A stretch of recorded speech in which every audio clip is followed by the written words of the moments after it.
우리가 왜 지금 목형에 대해서 하고 있어요. 목형이 잘 걸리는 질병에 대해서 하고 있는데 목형이 목극토가 잘 돼서 비위장의 병이 잘 생긴다 그랬고, 그리고 금극목이 안 되니까 폐와 대장이 허약하다 그랬어요. 그래서 폐와 대장에서 생길 수 있는 질병이 잘 생긴다.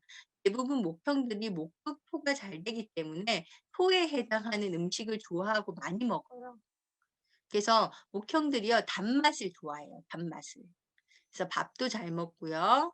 뭐 달달한 거 음료수도 좋아하고요. 과일도 좋아하고요. 뭐 이렇게 뭐 하여튼 단 건 다 좋아해요. 우유도 잘 마시고요.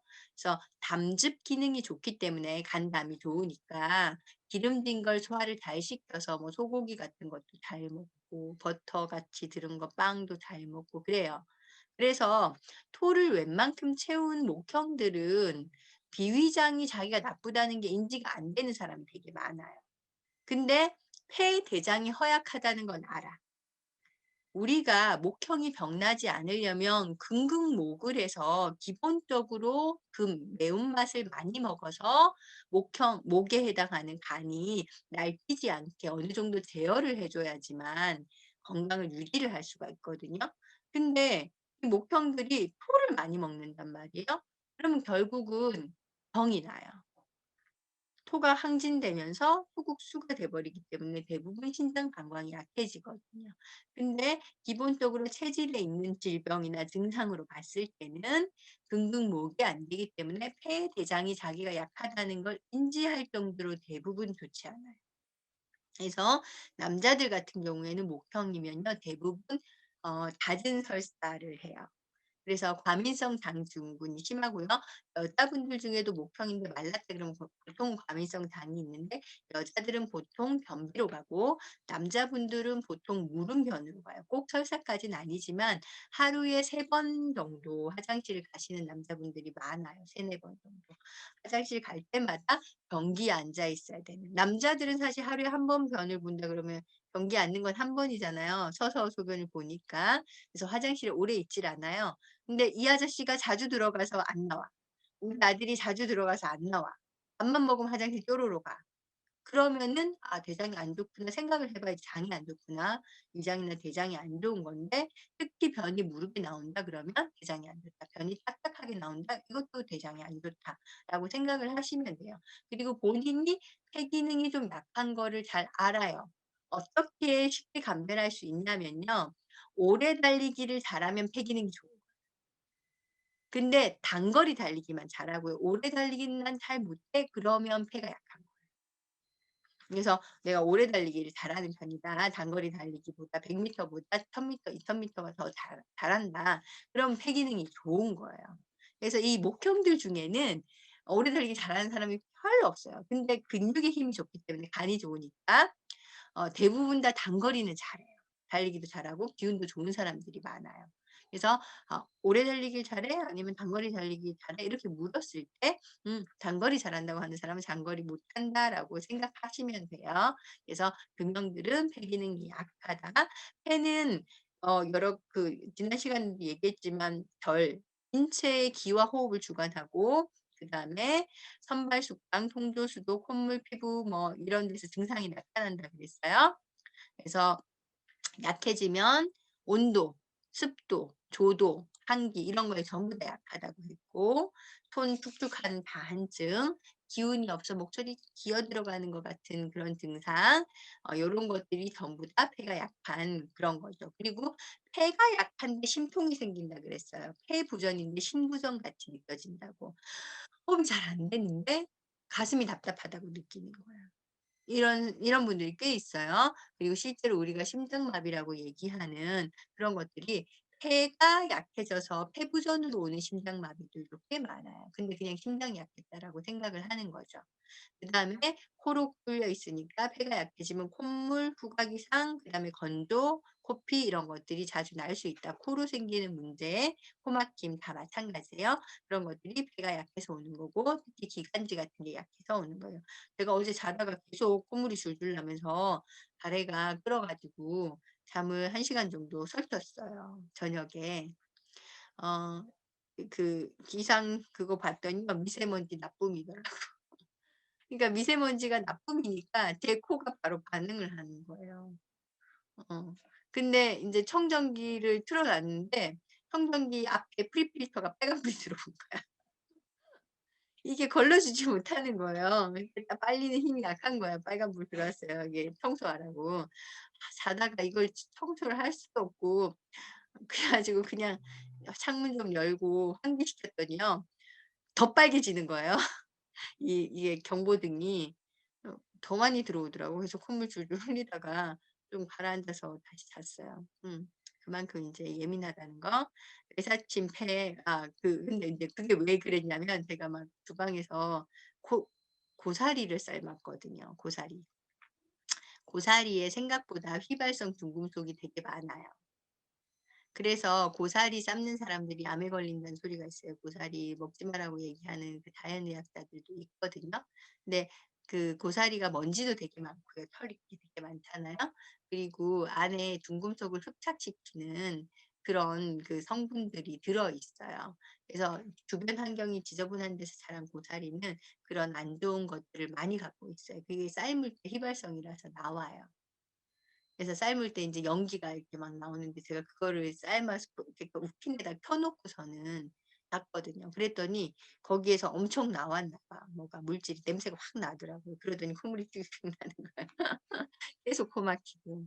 예. 고사리는 어쨌든 푹 삶아 가지고 완전히 삶을 때 꼭 환기하세요. 문 열어 놓고 안 좋은 성분들이 많이 나오니까 열어 놓고 충분히 물에 우려서 다 버리고 다시 조리를 하셔야 돼요. 그래야지만 인체에 있는 중금속을 흡착해서 찌꺼기 흡착해서 몸 밖으로 배출시켜 줘요. 이거 맛빠진다고 대충 삶고요. 제대로 헹궈내지 않으면 오히려 그 안에 있던 성분이 우리 몸으로 들어갈 수 있어요. 그리고 외사침 폐 어쨌든 폐의 외부에 나쁜 기운이 들어오면 오한이나 발열이나 코가 막힘이나 그래서 비색이 생긴 거죠 저도.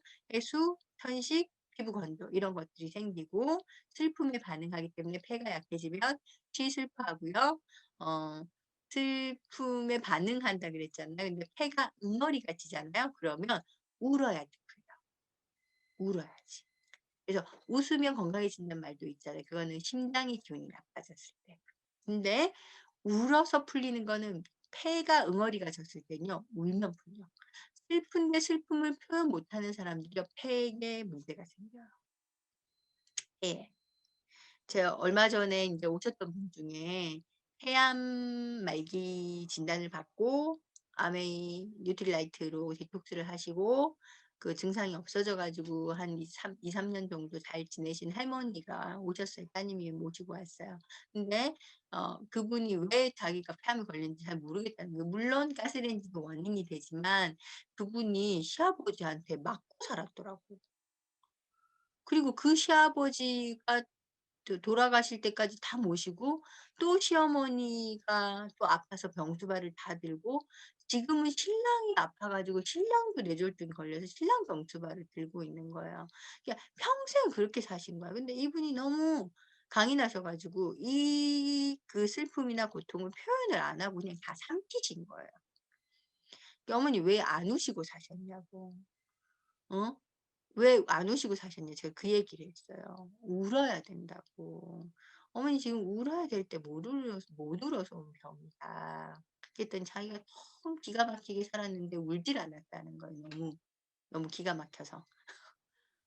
막 이렇게 그 시아버지가 몽둥이 들고 막 때리러 나오고 막 그랬었다고 하더라고요. 그러니까 그만큼 사람들이 어떤 환경에 있을 때 자기 감정을 토로할 때가 있어야 돼요. 그래서 그런 분들은 이제 슬픈 음악이라도 듣고 눈물이라도 찔끔 해야지 이 응어리가 풀리는데 그런 것들을 하지 못한 인생에서 결국은 그런 병들이 나타나게 되는 거죠.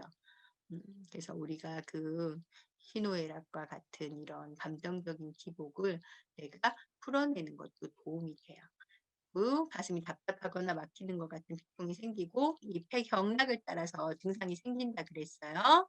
그래서 찬 거 싫어하고 더운 것도 싫어하고 코가 막히면서 머리가 아프고 땀이 없거나 바짝 말라요. 폐 안 좋은 사람들은 피부에서 땀이 안 나는 사람들이 많아요. 특히 삐삐 마른 남자분이나 여자분들 중에 폐가 나쁜 목형들이 있거든요. 그런 사람들은 땀이 잘 안 나. 근데 손만 축축해. 아니면 손도 바짝 말랐을 수도 있어요. 그래서 다한증에 걸린 아이들 되게 많거든요. 특히 20대 이전의 아이들이 다한증인 경우가 되게 많은데 운동 안 하고요. 밀가루 좋아하고요. 이게 그 매운 거 김치 잘 안 먹고요. 이런 친구들 대부분 다 폐장이 되게 안 좋아요. 그러면 다한증이 많아요. 만져보면 긴장하면 금방 손이 축축해요. 예, 요런 친구들 같은 경우에는 '폐장이 약하다.'라고 생각하고 갈리나 오메가3나 이런 계통의 폐를 좋게 하는 음식들을 권해 주면 굉장히 효과가 좋고요. 갈리를 먹었을 때 진짜 즉각적으로 효과가 있어요. 그래서 금방 좋아져요. 생각보다 굉장히 빨리. 그래서 고런 것들 권해 줄 수 있으면 좋고, 쇄골 위쪽 움푹 들어간 쪽 여기 운문이라고 하는 그쪽이랑 중부 운문은 이제 쇄골 밑에 있거든요. 근데 고 위에 또 아픈 거예요. 중부혈, 운문혈, 그다음에 여기 움푹 들어간 곳이 왜 여기가 왜 아프다 그랬죠? 폐를 조절하는 횡격막을 조절하는 신경이 여기하고 여기에 있어요. 여기 목 시작점, 그다음에 목 끝나는 점, 여기에서 신경이 횡격막을 움직이게 해요. 그래서 우리가 어깨를 움츠리면요, 폐가 펴지질 않아요, 이러고 있으면. 그래서 아이들이 엎어져 가지고 이렇게 책 보는 거 있죠? 엎드려서 폐 나빠져요. 제가 폐가 어렸을 때 그래서 나빴나, 엎어져 가지고 누워서 책을 되게 많이 봤거든요. 늘 목이 뭉쳐 있었는데 폐가 좋아야 되는데 나빴어요. 그랬다가 운동을 시작하면서 굉장히 폐 활량을 키웠는데, 제가 중학교 때 그 달리기를 시작했거든요. 그래서 오래 달리기. 하루에 운동장 10 바퀴씩 도는 걸 그때 시작을 했어요. 그래서 한 바퀴가 그때 200 미터였는데 매일 2000 미터를 뛴 거죠. 그랬더니 체력이 키워지더라고요. 그전에는 굉장히 약했어요. 그래서 운동을 꾸준히 하면서 이런 것들이 다 골격계가 좋아지고 심폐지구력이 좋아지니까 나머지 컨디션들도 개선이 됐는데, 고등학교 가서 운동을 못 하니까 또다시 아파지기 시작했거든요. 그리고 인제 팔이 시리면서 아픈데 하완, 특히 요 손목에서부터 팔꿈치까지가 폐에 해당하는 구역이에요. 그래서 이 부분이 시리면서 아프면 폐가 안 좋은 거예요. 상완, 어깨에서부터 팔꿈치까지 상완은요 심장이 반응 구역이에요. 여기가 저리고 붓고 시리면요 심장이 차가워진 거예요. 그래서 폐의 내장 병증은 가래가 있는 기침하거나 기침하면서 천식이거나 숨쉬는 것이 급하거나 가슴 부위가 그득하고 답답하다, 가래 나온다, 목구멍 건조해진다, 소변 색깔이 좀 바뀌는데 어떻게 좀 이제 희게 바뀌어요. 그리고 가슴이 열나면서 답답해진다, 침에 피가 섞여 나온다, 이런 것들 다 췌장이 허약한 증상, 내장 증상인데 제가 그 치료했던 분 중에 혈압 때문에 치료를 받았는데 그분이 혈압이 도통 떨어지지 않는 거예요. 병원에서 검사를 하면 200 정도 나왔고요. 디톡스 하면서 한 150 전후로 떨어졌어요. 140, 150, 160 정도까지 쭉 떨어졌는데 어 한날은 치료하는 중간에 제가 맥을 보는데 이상하게, 그러니까 되게 오랜만에 그때 치료를 오셨어요. 한 2 달? 한 2달 만에. 제주도 사시는 분이었는데 치료를 받으러 서울에 와 계셨었거든요. 학교 선생님인데 학교도 그만두고 쉬면서 자기 병을 고쳐야 되겠다 생각해 가지고 너무 몸이 심각하니까, 이게 혈압약을 먹어도 떨어지지 않는 혈압이었어요. 이게 몸에 염증이 있다는 거예요. 그래서 없어지지 않은 염증이 있으면요 혈압이 안 떨어져요, 혈압약을 먹어도. 그래서 그런 분들은 차라리 항염제에 해당하는 걸 먹어야 되는데 어디가 염증이 있는지 모르니까. 근데 그분이 맥을 잡았는데 오늘 이상하게 폐가 안 좋은 맥이 계속 뛰더라고. 그분이 늘 신장이 안 좋은 맥이 떴었거든요. 근데 폐가 안 좋은 맥이 계속 뛰면서 치료가 끝났는데도 이게 고쳐지지 않는 거예요. 그래서 난 '오랜만에 와서 그런가? 이상하다.'라고 생각을 했는데, 그분이 인제 스트레스 받는 일이 좀 있었던 거예요. 다시 복직하고 이렇게 준비하면서.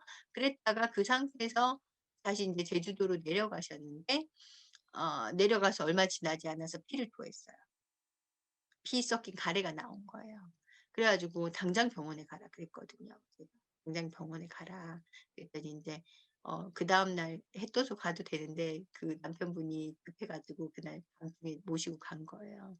근데 검사해 놓고 한 달을 기다리라든가 두 달을 기다리라든가 이게 폐결핵인지 아닌지 배양액을 증식시켜 가지고 봐야 된다는 거예요. 근데 인제 그분 답답하고 피가 섞여 나오니까 일 주일 정도 입원을 해서 뭐 이렇게 치료라고 하는 것들을 좀 받고 결핵 치료 약을 먹고, 결핵이라고 아직 밝혀지지 않았는데 할 수 없이 결핵약을 먹고 소염제 같은 걸 먹고, 그리고 일 주일 정도 병원에 입원했다가 나왔거든요. 근데 한 달 넘게 기다려서 결과는 결핵이 아니었어요.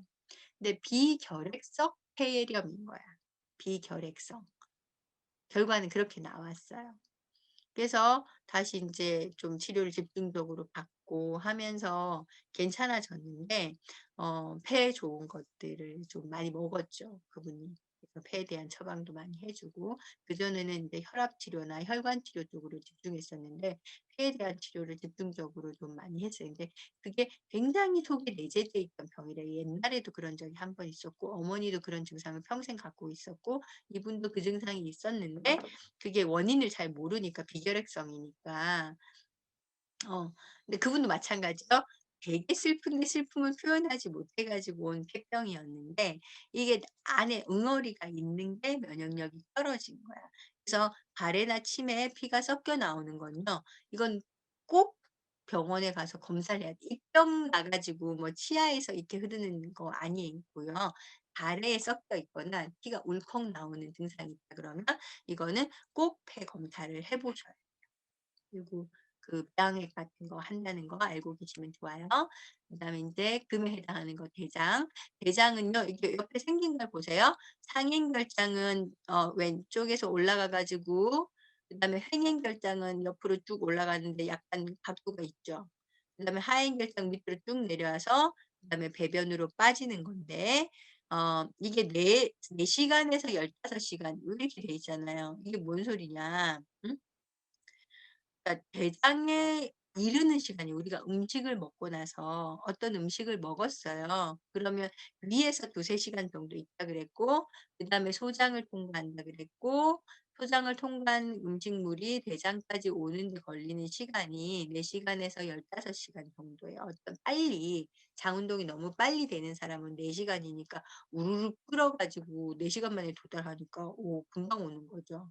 꼭 좋은 건 아니에요. 소장에서 영양분이 흡수가 잘 안 되는 거예요. 너무 빨리 소장이 움직이는 거고 제대로 영양분을 빨아들이지 못하는 거예요.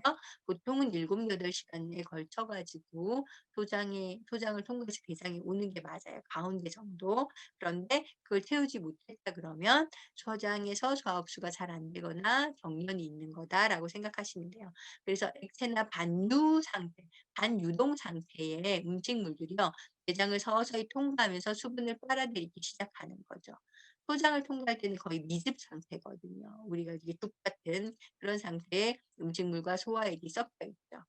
그래서 대장을 통과하면서 거기 있는 수분들이 빨아당겨지기 시작하고, 그래서 6 내지 18 시간이 지나면 인제 행행결장의 시작점에 다다라요. 근데 이 상행결장과 행행결장이 있는데 이 각도를 보세요. 딱 꺾어져 있죠, 90 도로. 이게 잘못하면 순환이 잘 안 돼요, 이 부분이. 그게 오른쪽 갈비뼈 아래 뒤쪽이야. 오른쪽 갈비뼈 아래 뒤쪽. 그러니까 간 뒤쪽이라고 생각하시면 돼요. 거기에서 잘 걸려요. 대장 팽만도 잘 생기고요. 대장이 연동 운동이 잘 안 돼서 통증이 생기는 경우가 많아요. 그래서 대장에서 순환이 잘 안 되고 운동이 잘 안 되시는 분들은 그 부분에 통증을 느껴서 이게 요통이라고 생각하는 사람들이 많아요. 저도 이 대장실 요통이 있었거든요. 대장이 너무 부풀어서 생기는 요통이 있어서 제가 허리가 안 좋았는데 그게 대장 때문인지 몰랐어요. 근데 나중에 허리가 아파서 오만 대를 다 돌아다녔을 때 어떤 한의사 선생님이 저한테 그렇게 얘기를 했어요. "너는 대장 때문에 죽을 거고 대장이 약해서 생기는 허리병이다."라고. 근데 치료받 뜸도 뜨고 침도 맞고 했는데 효과가 별로 없는 거예요. 왜냐하면 장이 너무 안 좋으니까. 그런 걸로 좋아지지 않고, 사실은 유산균 먹고 식생활을 더 정확하게 했어야 되는데 그런 것들이 잘 되지 않다 보니까 허리 요통이 개선이 안 됐고, 수술을 하고 난 다음에 결국은 수술로 고칠 수 있는 허리병이 아닌데 수술을 해 버렸기 때문에 굉장히 심각한 후유증에 시달려서 제가 6 개월 동안 거의 식물인간처럼 누워 있었다 그랬잖아요. 그렇게 됐죠. 음. 그래서 대장도 인체 몸의 균형에 굉장히 큰 영향을 준다는 거, 우리나라 사람들은 신호요통하고 대장실 요통이 되게 많아요. 그래서 대장이 부풀면서 주변 근육이나 척추를 압박해서 생기는 요통이 많아요. 그런 거 알고 계시면 좋고, 대장이 찌꺼기를 그냥 단순히 내보내고 수분을 빨아들이는 기관만이 아니고 그 안에 여러 가지 균들이 있어서 면역의 중추가 돼요. 그래서 좋은 균들이 많아야 돼요. 9 내지 20 시간 되면요. 횡행결장의 끝에서 하행결장의 시작점으로 가요. 근데 여기는 꺾인 각도 보세요. 90 도보다 더 꺾여 있어요. 그래서 좌측 옆구리를 따라서 확 꺾여서 뒤쪽으로 돌아가게 돼 있어요, 이 대장이. 그래서 여기가 더 아파. 그리고 더 많이 걸려 있어요, 사람들이 대부분. 그래서 좌측 허리가 안 좋으신 분들이 좌측 신장이 안 좋은 경우도 있지만 좌측 대장이 꺾인 부위가 순환이 안 되고 부풀어서 팽만해서 오는 통증도 되게 많아요. 그래서 요런 것들 알고 있으면 좋고요. 24 시간에서 72 시간이면 배변이 돼서 나가는 게 가장 좋죠. 근데 어떤 사람은 12 시간에 다다르고 어떤 사람은 24 시간에 이 직장까지 오게 되는데 어 가장 다른 한의사 선생님 이제 책 같은 것들을 보면 하루에 2번 변을 보는 것이 가장 좋고 그래야지 24 시간 안에 다 배출이 된대요, 먹은 게. 아침에 식전에 변을 한번 보고 저녁에 활동하고 그러니까 저녁 식사 전이나 저녁 식사 후에 배변을 한 번 더 보면 뱃속에 24 시간 이상 있질 않는대요, 우리가 먹은 음식이. 그러니까 우리가 왜 된장찌개 끓여 놨어요. 근데 그거 하루 정도 38도 정도에 보관했다고 생각해 볼게요. 쉬겠죠. 이게 3일 되면 어떻게 될까요? 상하겠죠. 인체 뱃속도 마찬가지라는 거예요. 음식물에 찌꺼기들 가고 각종 세균의 껍데기, 그다음에 상피세포가 3분의 1 정도 돼 있는 게 배변인데 이것들이 내 뱃속에 하루 정도만 있으면 쪼끔 발효되면서 쉬다가 말아요. 근데 이게 3일 정도 있잖아요. 그럼 완전 썩어요. 그래서 냄새가 더 고약한 변으로 바뀌는 거죠.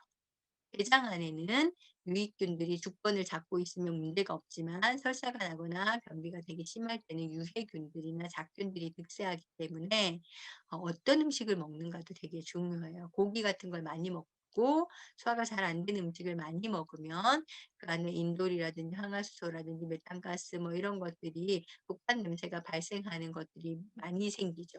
그래서 이런 가스들이 많이 생기면 가스로 나가도 냄새가 고약하고 변으로 나가도 냄새가 고약한데 이게 나가지도 않고 막 혈관 속으로 침투되는 경우가 있어요. 그러면 혈관으로 들어가서 폐를 통해서 호흡으로 나가야 되는 거야. 그러니까 입냄새가 고약해지고 입에서 똥냄새가 나요.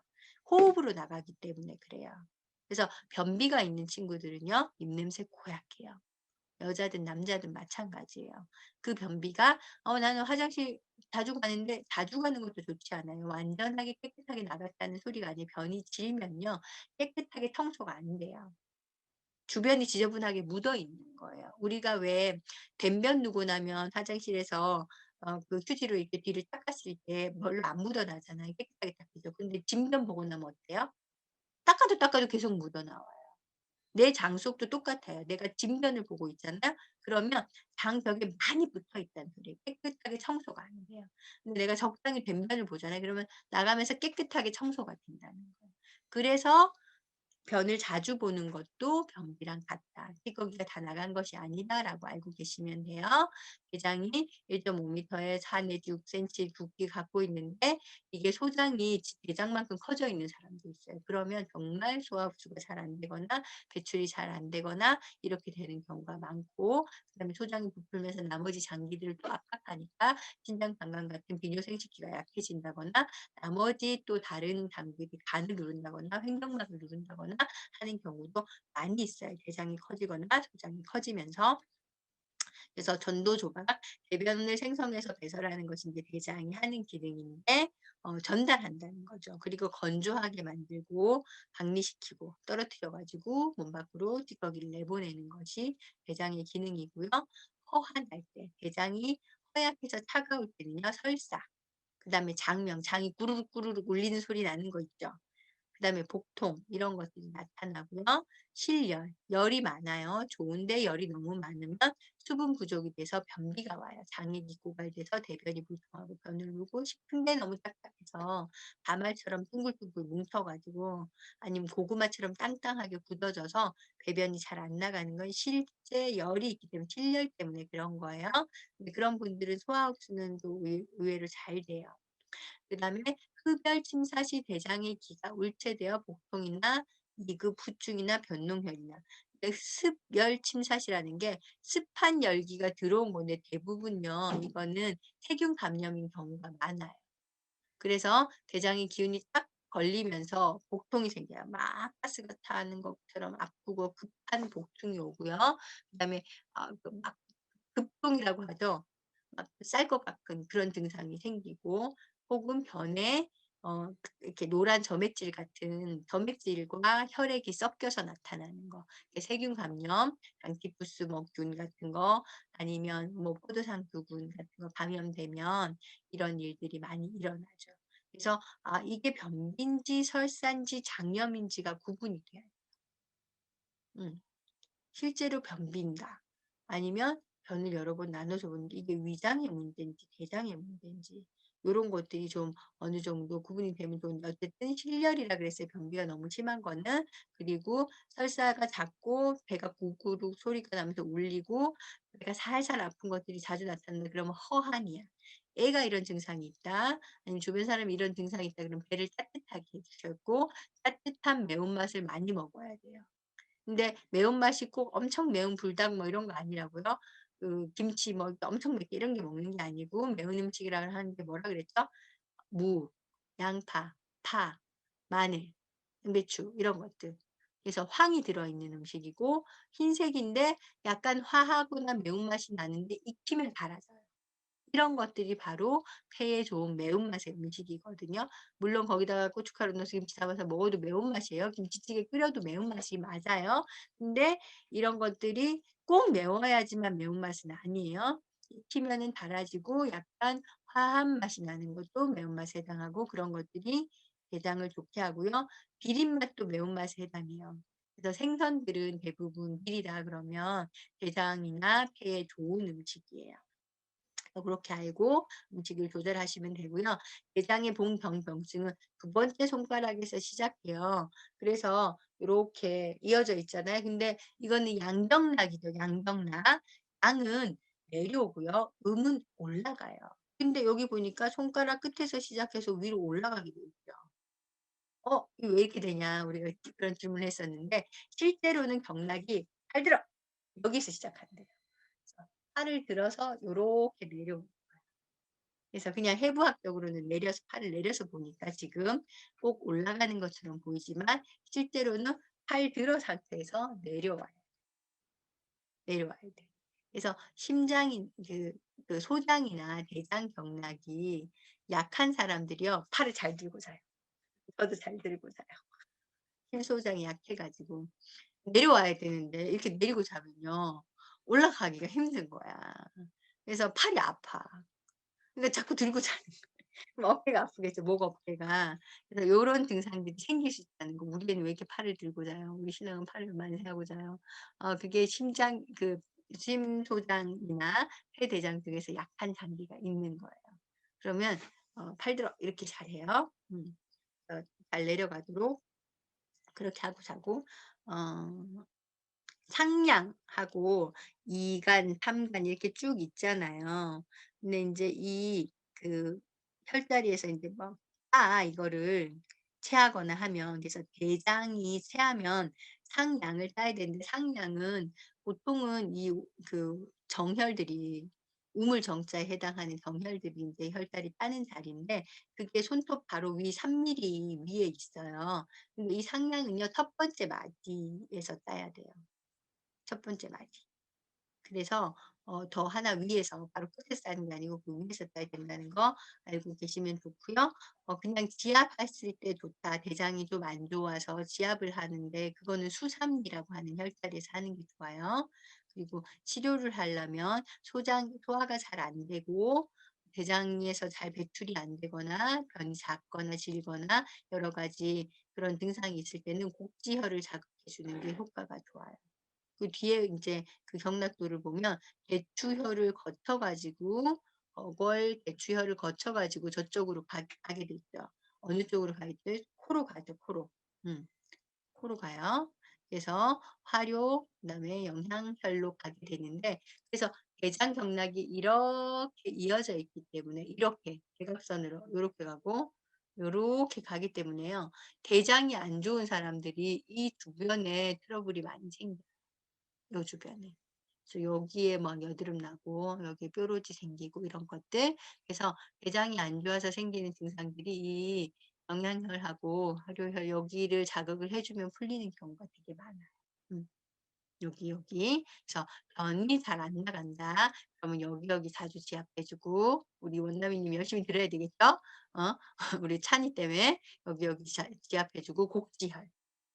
수삼리 이 부분을 자주 지압을 해 주고 여기를 해도 애가 변이 못 산다 그러면 상량에 해당하는 요 상량혈을 피를 따줘. 그러면 그게 막힌 혈이 울체가 풀리면서 변을 좀 더 잘 볼 수 있게 돼요. 그래서 대장 경락 잘면 좋고 대장이 안 좋고 열이 있거나 냉이 있거나 하면 입이 말라 물을 자주 먹고 싶고 열도 나고요.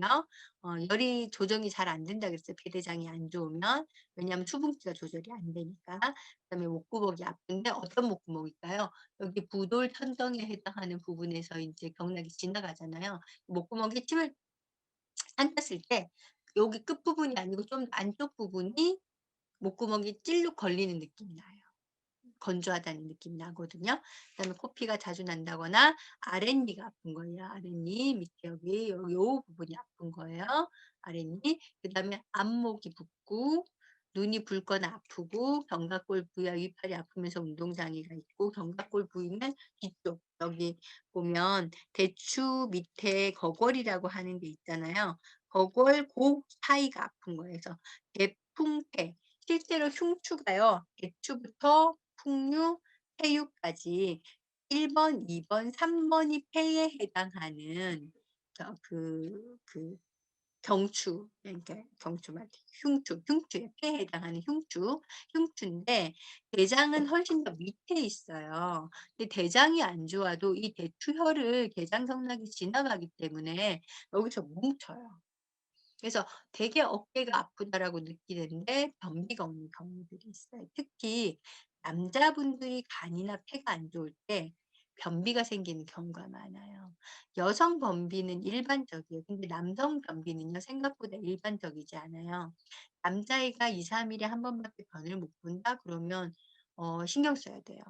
더 큰 변. 그리고 어르신이 아버지나 시아버지나 이런 분들이 화장실 자주 못 간다 그러면 훨씬 더 안 좋은 병이 수 있어요. 우리 신랑도 잘 보세요. 화장실 들락거리는 것보다 화장실 안 가는 게 더 큰 병이에요. 그래서 고 부분이 아파. 근데 화장실을 못 가는데 화장실을 못 가는 건 별로 불편해하지 않으면서 "어깨가 아프다."라고 많이 얘기를 해요. "견갑골이 아프다." 실제로 만져보면 여기가 아픈 게 아니고 좀 뒤쪽에 밑에 여기 보면 거골에서 대추 사이 혹은 견우 요 부분이 아픈 사람들이 좀 있어요. 이 어깨가 아파요. 요 꼭대기 여기 아프고 요렇게 뒤에까지. 견갑골 위쪽 라인 따라서 아프다고 하는 거죠. 그러면 '대장에 문제가 있다.'라고 생각을 하시면 돼요. 붉게 붓고 열이 나면서 찬기운을 느끼고 추워한다. 그래서 금방 빨개지고 얼굴이 어 열이 확 났다가 오슬오슬 춥다가 이렇게 왜 냉기 침수될 때 요런 증상들이 있잖아요. 그래서 고런 것들을 자주 느끼고 손가락 부위가 활동이 편하고 폐가 안 좋은 사람들이 대장이 안 좋은 사람들이 체온 조절이 잘 안 되니까 씻고 나오면서 재채기예요, 샤워하고 나오면서. 근데 나오면 춥잖아요. 따뜻한 물로 씻고 나오면 냉기가 멀리 모공을 따라서 확 들어가거든요. 그래서 그렇게 안 되게 하려면 어떻게 해야 되냐면 애들 샤워시키고 마지막엔 좀 차가운 물. 그래서 모공을 닫아 주고 닦여야 돼. 이걸 계속 뜨거운 물로 하다가 이렇게 바로 닦이잖아요. 모공이 열려 있는 상태죠. 그때 밖으로 나오면요 감기. 그러니까 차가운 물로 마지막에는 꼭 헹궈준다. 특히 겨울에는 더 그렇게 해야 된다는 거 알고 계시면 좋고요. 손가락 부위가 활동이 불편하다. 특히 어느 손가락이 있어요? 검지. 여기가 대장이니까. 여기. 땀 부위가 열나며 부어오른다.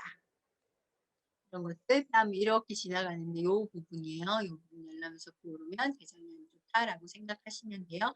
대장혀의 내장병증은 배꼽 뒤가 아프고 배에서 꼬르륵 소리가 나고 대변이 질면서 설사하고 대변에 누런 점액질 섞여 있고 이런 이거 자주 있죠. 특히 장염 걸렸을 때 장염 걸렸을 때 증상의 대부분 다 배 아프고 꼬르륵 소리 나다가 구룩구룩 소리 나다가 화장실 막 가고 싶죠. 그래서 변을 보면 어때요? 대변이 질면서 설사를 하죠. 그래서 누런 점액질이 섞여 있는 건 대장허, 흙탕물처럼 나오는 거는 소장허예요. 그다음에 치질, 치루, 용종 등 대장 항문 이상이 생기고요. 변비 같은 수분 부족은 장의 기능이 수분을 빨아들이는 능력이 너무 항진돼 있거나 신장 기능이 떨어져 가지고 수분 조절이 안 되거나 할 때 오는데 실제로 수분 흡수는요. 소장이 95%, 대장이 4%, 직장이 1%를 흡수를 조절해요. 그러니까 대장이 전부 다 수분을 흡수하는 게 소장이 훨씬 더 많이 수분을 흡수해요. 근데 그 나머지 4% 그다음에 직장의 1%까지 이 조절하는 5%에서 결정이 된다는 거예요. 이 대변의 상태가. 음. 그리고 아까 얘기했죠. 대변에는 어떻게 세균의 찌꺼기가 3분의 1, 세포막 그러니까 그 소장의 점막 세포의 3분의 1, 그다음에 음식물 찌꺼기가 3분의 1이에요. 변의 양이 많아요. 그러면 우리가 뭘 많이 먹지 않았는데 변의 양이 많아. 그러면 장세포의 교환 주기가 빠르고 그다음에 세균이 빨리빨리 교환되는 거예요. 그래서 건강한 장이 되는 거야. 균이 계속 바뀌니까 좋은 균으로 빨리 바뀌는 거죠. 나쁜 균도 얼렁 죽어나가고 그다음에 세포의 점막 세포의 탈락이 빠르니까 재생이 빠른 거죠. 그래서 대변이 양이 많은 거예요. 근데 내가 너무 양이 작아. 그러면 음식물에 먹는 거에 비해서 대변 양이 작아요? 그러면 우리가 나머지 것들이 부족하다고 생각하시면 돼요. 그래서 장의 컨디션이 좋고 내가 면역력이 좋고 회복력, 재생력이 좋잖아요. 그럼 변의 양이 굉장히 많아요. 그래서 저도 이제 좋은 음식을 먹고 컨디션이 좋을 때는요. 이렇게 이 정도 길이의 가래떡에 해당하는 이렇게 굵은 거를 하루에 2번을 보거든요. 쭉 보고 진짜 이렇게 돌돌돌돌 말려 갖고 쭉 보고 이렇게 봐요. 그럼 컨디션 되게 좋아. 배도 텅 비어 있고 항상. 굉장히 좋죠. 가볍고. 근데 좀 안 좋으면요. 이게 찔끔 나와요. 찔끔 나오고 아니면 이게 좀 뭐라고 해야 되지? 뭐 하여튼 그런 식으로 나와요. 그러면 늘 뱃속이 불편하고요. 통증이 생겨요. 음. 그렇지 않도록 좋은 장 환경을 만들어야 되는데 그래서 유산균도 도움이 되고 식이섬유도 도움이 되고 단백질도 도움이 되는 거예요. 세포를 교환을 해야 되잖아요. 세포 점막이. 그리고 카로틴 같은 거. 세포 그 점막 세포가 2개가 4개 되고 4개가 8개 되게 하는 게 카로틴이라고 그랬어요. 그래서 카로틴 플러스 같이 먹고 밸런스 위드인 유산균 같이 먹고 파이브 파우더 식이섬유나 비치 식이섬유 같이 먹고 프로틴 같이 먹으면 장의 세포가 빨리빨리 바뀌고 좋은 균으로 바뀌고 음식물이 쫙 채워지면서 잘 배출이 잘 되겠죠. 그래서 장청이 돼야지 뇌도 청아요. 장청 뇌청. 장이 맑아야지 머리도 맑고 그리고 면역력도 좋아진다. 이렇게 생각하시면 되고 대항성 대장염은 장내 유익균과 유해균의 균형이 깨지면서 담즙이 과잉돼서 생산돼요. 결국은 설사가 지속되다가 장벽에 균열이 생기고 거기서 출혈이 생기고 하는 거예요. 이 궤양성 대장염이 지금 요즘 진짜 많은데 정말 고치기 힘든 병이에요. 저도 지금 궤양성 대장염 환자를 2명을 봤는데요. 이게 출혈이 일어나던 거를 개선은 되는데 살도 한 2kg에서 4kg 정도 찌기는 찌는데요. 완치가 안 되는 거예요. 이것도 그 자가 면역 질환이거든요. 궤양성 대장염도 이게 심해지면 그러니까 처음에는 일시적으로 반복되는데 결국 나중에는요. 내 대장 세포를 면역 세포가 계속 공격해요. 염증이 계속 있으니까. 그래서 문제가 없을 만한 것들을 먹어도 이 사람한테 조금 인지가 안 좋게 되면 계속 공격을 하게 되는 거예요. 왜 그렇다 그랬죠? 우리가 어떤 음식을 먹고 탈이 나면 그거를 장세포가 3 년을 기억한다니까요, 3 년. 근데 내가 염증이 있는 상태에서 음식을 먹었어. 그러면 그 염증이 있는 상태에서 음식물이 제대로 소화되지 않은 음식물이요. 혈관을 타고 바로 들어가 버리는 거예요. 어 내가 이거 먹었는데 또 탈났네? 그리고 내가 인식을 해 버리는 거야. 그래서 내가 염증이 있는 상태에서 먹었던 각종 음식들이 다 문제가 있는 걸로 뇌가 인식을 하면서 그다음에는 뭘 먹어도 계속 더 면역 반응이 강해지는 거예요.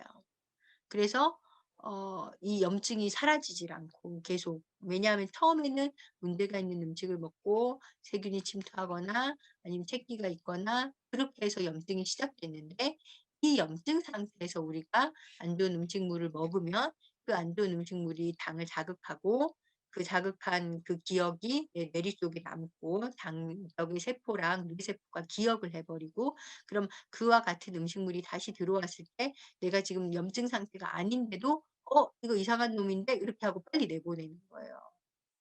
그러다 보니까 너무 빨리 통과하니까 압력이 생겨서 또 터지고 또 터지고 또 상하고 이렇게 되는 경우가 반복되더라고요. 그래서 면역이 너무 지나치게 과민하게 반응하면서 이 궤양성 대장염이 지속되는 경우가 되게 많거든요. 그러니까 우리가 탈이 나잖아요. 그러면 그게 웬만큼 가라앉을 때까지는요, 먹지 말아요. 단식해야 돼요. 애들 설사하는데 그래도 배고픈데 뭘 먹여야 되지 않을까 이렇게 생각하는데요. 굶겨도 괜찮아요. 정말 변이 굳어지고 배고파, 배고파 할 때까지요. 굶겨도 괜찮아요. 먹이지 마세요, 탈났을 때는. 그래야지만 다시 회복되고 안 좋은 기억을 뱃속이나 뇌가 가지지 않게 돼요. 이거 꼭 기억하세요. 하루에서 3일 정도 굶겨도요. 물만 잘 먹으면 안 죽어요. 그러니까 그냥 애가 체했다, 설사가 났다, 장염이 걸렸다 그러면 그냥 굶겨, 처음에. 물도 마시면 토할 때는 물도 먹이지 말아야 돼. 근데 물은 마실 수 있어. 그러면 물에다가 전해질 소금 약간, 설탕 약간 요런 거 좀 타 가지고 전해질 균형만 맞춰 주고요. 그냥 내비 둬야 돼요, 설사가 멎을 때까지. 그리고 설사가 먹고 나서 변이 좀 굳어지면 그때 다시 음식을 시작하는 게 좋고, 부드러운 음식으로 자극적이지 않고 밥을 끓여서 준다거나 누룽지를 끓여서 준다거나 간을 약하게 하고 매운 거나 짠 걸 먹지 않고, 그리고 인제 그 단백질 계통 있잖아요. 고기 같은 건 절대 안 좋죠, 장염이 생겼을 때는. 고런 거 꼭 기억하고 계시면 좋아요. 그리고 인제 마지막으로 목형들이 간이 병이 나면 중병이라 그랬어요. 무거울 중. 가운데 중앙이 고장 난 거죠. 그래서 심각한 병이 걸린 거예요. 왜냐하면 한 바퀴 다 돌아서 자기가 병 났으니까. 그래서 목극토에서 토가 병나기 쉬운데 토를 많이 먹으면 토가 고쳐지죠. 근데 토국수해서 또 토를 너무 많이 먹었더니 토국수가 돼.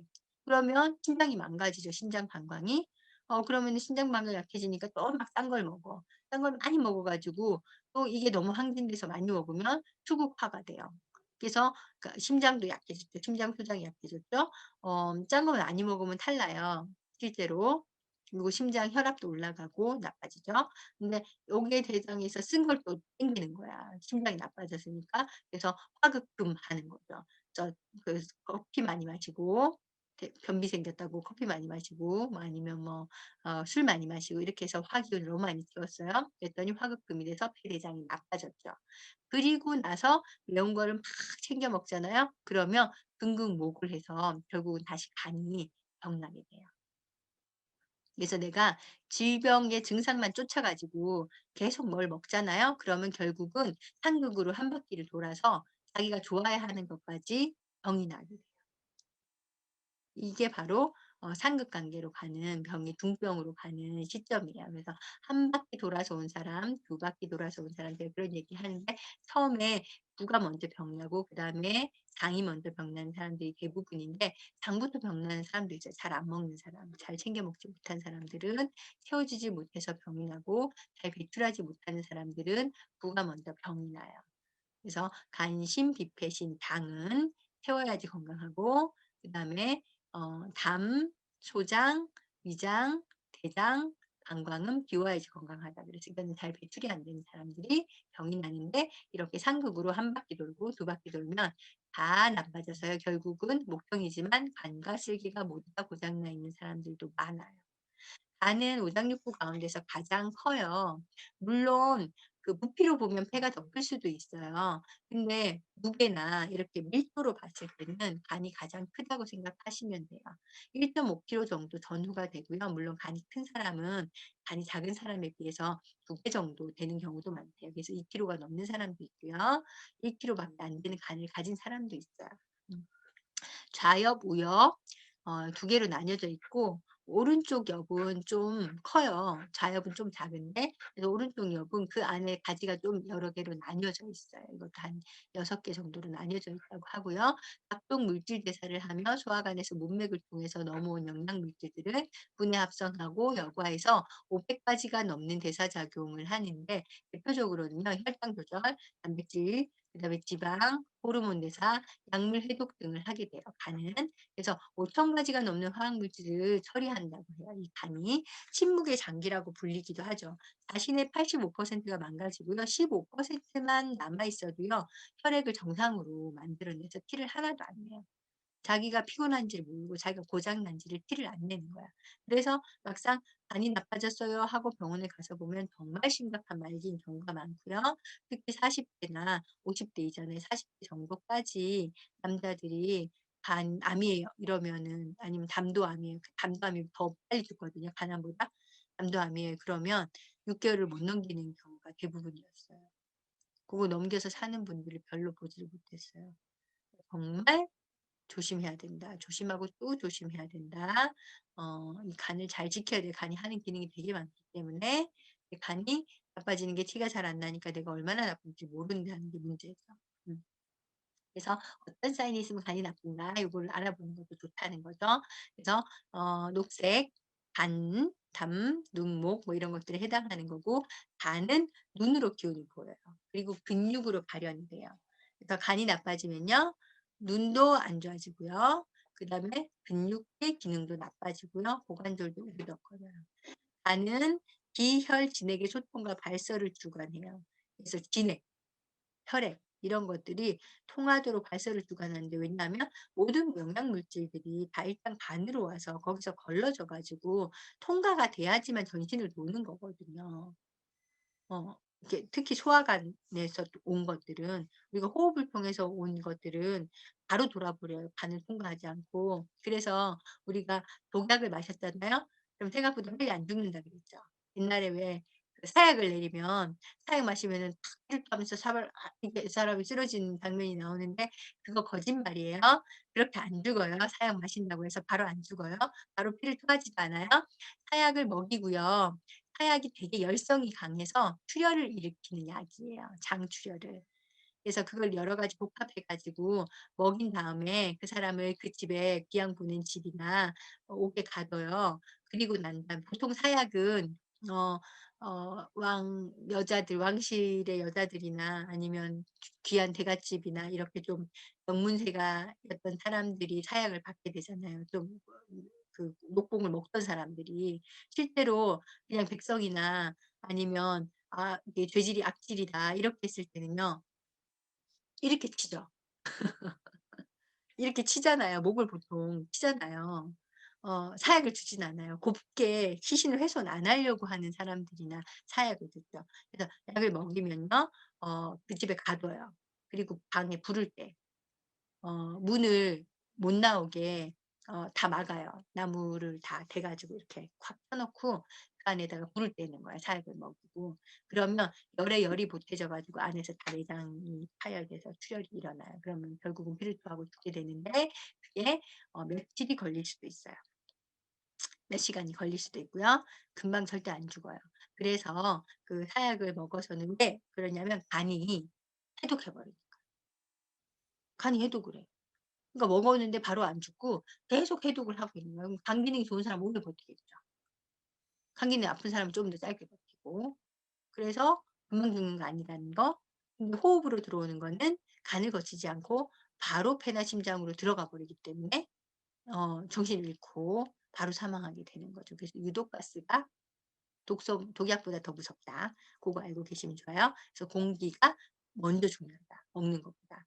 공기. 그리고 공기가 깨끗해야 되고 공기가 독이 없어야 돼요.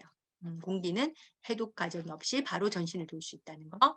그래서 기혈 진액 소통과 발설을 주관하고 상승 운동을 주관하고 부드러움을 추구하고 울결됨을 싫어하여 기의 승강 출입을 잘 통하게 조절하고요. 비회 소화 기능을 촉진하고 정지를 소통 상달한다. 간장혈, 간장혈은 혈을 저장하는 휴식 시의 간으로, 그다음에 활동시에는 근육으로 조절하는 거죠.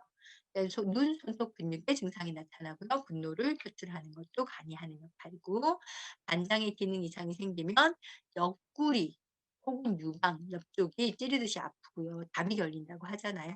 근데 간이 안 좋을 때도 이 울결이 생겨요. 그리고 아랫배 국부에 더부룩하고 불쾌한 통증인 상통이 나타나요. 근데 간이 안 좋을 때는요. 이게 옆구리에서 갈비뼈 따라서 통증이 생겨요. 아랫배까지 쭉 이어지게. 그래서 실제로 제가 인제 말기 간암 환자를 만져보면 간이 갈비뼈 밑으로 잡혀요. 평상시에는 안 잡히거든요.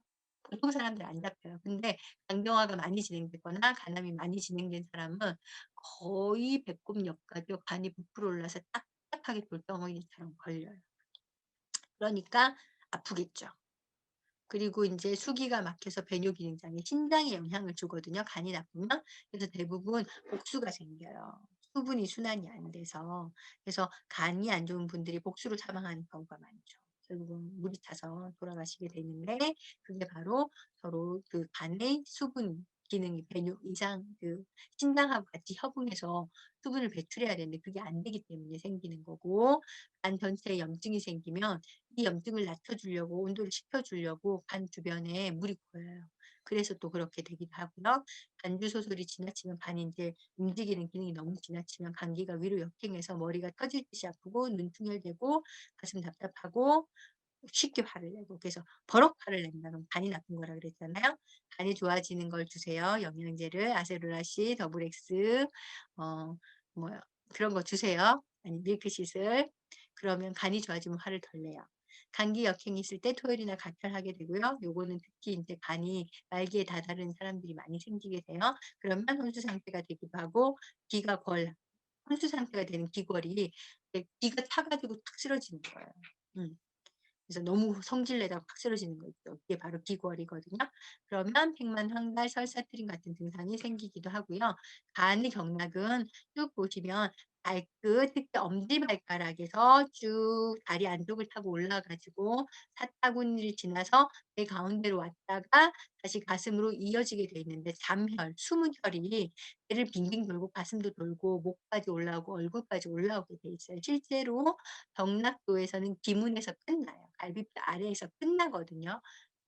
간의 경락이. 근데 담은혈, 숨어 있는 간에 영향을 받는 경락들이 있는데 그게 점선으로 표시되어 있는 것들이에요. 그래서 나중에 한번 다시 보시면 좋고요. 머리 아프고 어지럽고 사물이 흐릿하게 보이고 귀에서 소리가 나거나 열이 나거나 팔다리에 경련이 일거나 근육이 오그라들면서 감각이 없는 것도 간장의 증상이에요. 심각한 가운데에 병이 나는 거죠. 그래서 간허가 내장 병증으로 이어지게 되면 옆구리 갈비뼈 아프고 그득하고 답답하고 덩어리가 있는 것 같고 가슴과 위 부위가 답답하면서 아픈데, 특히 오른쪽 갈비뼈 아래 혹은 왼쪽 갈비뼈 아래에 요렇게 느껴지는 경우가 많고 위가 안 좋다고 생각하는 사람들도 많아요. 사실은 간이 안 좋은 건데. 그리고 구토 증상 있고 구역질 계속 난다. 위장이 안 좋은 구토 증상하고 좀 다르죠. 그래서 술 마시고 난 다음 날에 양치질하면 옥 하는 남자들이 많이 있거든요. 간이 힘들어서 나타나는 증상이고요. 물론 위가 안 받아줘서 그런 경우도 있어요. 근데 이 구토 증상만 있죠. 구토를 하진 않아요. 위가 안 좋으면요 토해요. 근데 간이 안 좋으면 구토 증상만 있어 토를 하진 않아요. 차이가 있죠. 그다음에 피부와 눈이 노랗고 이렇게 이게 흰자위가 노랗게 돼요. 피부도 누리끼리해지고 아랫배가 아프고 생식기가 땡기면서 아프다. 이거 남자분들 이런 경우 많아요. 특히 술 마시고요. 사정하면, 그러니까 술을 마시고 여자를 밝히잖아요. 그러면 나중에 이 간이 허약해지면서 생식기가 땡긴대요. 그리고 소변이 저절로 흐르고 우리 뭐 요실금이라고 하잖아요. 요실금. 요실금도 간에서 근육이 쪼아주지 못해서 오는 거예요. 방광이 약해서만 오는 게 아니고 이 요도를 조절을 해 줘야 되잖아요. 근데 이 괄약근이라고 하는 것이 근육이라서 간이 조절하는 거라 이게 잘 안 되면 여기저기 잘 새요. 소변만 잘 새는 게 아니고 대변이 셀 수도 있어요. 그리고 소변이 막혀서 잘 나오지 않는 것도 수분이 약간 조절이 안 돼서 오는 간허의 증상이라고 했고, 속이 니글거리거나 화 잘 내고 쉽게 피곤하고 생리가 순조롭지 못해요. 그래서 간이 안 좋은 친구들, 혈이 부족한 친구들이 디톡스를 하잖아요. 그럼 생리가 안 나와요. 간이 회복하느라고. 간이 자기 스스로를 회복하느라고 피를 전부 다 몽땅 끌어서 간으로 보태 놨기 때문에 생리혈이 만들어지질 못해요. 근데 좋아지고 있는 과정이니까 크게 문제될 거 없고요. 디톡스가 끝나고 한 2-3 개월 지나서 간이 회복되는데 보통 2 달에서 3달 걸린다 그랬잖아요. 그리고 나면 다시 생리가 나오는데 그때부터는 생리 불순이 없어지고 안정적인 생리를 하게 돼요. 생리 불순이 있었던 친구들, 빈혈이 있는 친구들이 이렇게 돼요. 그다음에 목이 마르고 설사가 자주 나면 배가 아프고 또 간이 안 좋은 증상이고, 눈물이 자주 난다거나 소변이 특히 눈곱이 많이 껴요. 눈곱 끼고 이렇게 닦으면 눈물 나고 눈부시면 눈물 나고 이런 것들이 간허 증상이고, 소변이 탁해지면서 피가 섞여 나온다거나 밤에 사물이 잘 안 보인다거나 야맹증, 소변이 탁해지면서 피가 섞여 나오는 이게 급성 신우신염 같은 경우에 열이 확 나면서 피가 쏟아지게 되는데, 특히 간이 막 열이 탔을 때 그런 증상이 있을 수 있다는 거 알고 있으면 좋고요. 손톱 발톱이 마르면서 청색이 돼 파란색, 보라색 손톱. 파랗지 않나요? 보라색 빛을 띄어요. 그게 간이 안 좋은 거예요. 손 발톱이 마르면서요, 이렇게 잘 부셔져요. 그것도 간이 안 좋은 손톱, 특히 발톱, 엄지 발톱에 까만 줄 내려가면 그것도 간이 안 좋은 거. 특히 암세포가 생기면 손톱에 까만 줄이 잘 생겨요. 암 조직이 생겼다고 볼 수는 없어요. 암세포가 생기기 시작하면요, 내가 면역 세포가 암세포를 매일 없애줘야 되잖아요. 내가 하루에 5천 개 정도가 매일 생긴대요, 평균. 아무 스트레스 안 받고 보통 사람들이. 근데 그 5천 개를 내 면역 세포가 밤사이에 다 없애줘야 돼요, 자는 동안에. 근데 그게 다 안 없어지고 계속 남아 있잖아요. 그럼 그 암세포들이 쌓이겠죠. 그게 까만 줄로 나타나요. 그다음에 팔다리가 뻣뻣해지고, 여자들도 아랫배가 땡땡해지면서 아프고 허리까지 아픈 것들도 간이 허약해도 나타나는 증상이다. 그래서 왜 아까 간 경락도에 보니까 배 가운데 이렇게 배꼽 밑으로 경락이 이렇게 지나가는 걸 봤을 거예요. 그 부분이 땡땡해지면서 아픈데, 제가 언제 느꼈냐면 술 되게 많이 마셨을 때나 아니면 약을 되게 독한 약을 먹었을 때 사타구니에서 아랫배가 땡땡 아픈 거예요. 그걸 느꼈어요.